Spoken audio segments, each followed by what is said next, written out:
ગઈકાલે આણંદ શહેરના મિનર્વા ચોકડી પાસે આવેલ જૈન દેરાસર પાસે એક અજાણ્યા ઈસમને તીક્ષ્ણ હથિયારના ઘા મારી મર્ડર કરેલ હોવાની હકીકતની જાણ થતાં અમો તથા આણંદ ટાઉન પીઆઈ ઝાલા સાહેબ તથા તેમના સ્ટાફના માણસો સાથે બનાવવાળી જગ્યાએ તાત્કાલિક ગયેલા.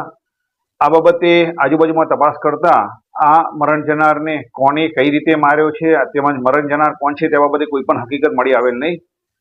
ત્યારબાદ આ ડેડ બોડીને જનરલ હોસ્પિટલમાં પીએમ માટે રવાના કરેલ. આ મૃતક અનનોન હોય જેથી નેત્રના સીસીટીવી કેમેરા તેમજ અન્ય સીસીટીવી કેમેરા તેમજ હ્યુમન રિસોર્સિસનો ઉપયોગ કરતા હકીકત એવી જણાય આવેલ કે આ મરણ જનાર શૈલેષ મગનભાઈ ભગોરા ગઈકાલે રાત્રે 9:30 વાગ્યાના સુમારે પોતે કડિયા કામ કરતા હોય મજૂરી માટે મજૂર શોધવા માટે આવેલા હતા. તેમની સાથે તેમના મિત્ર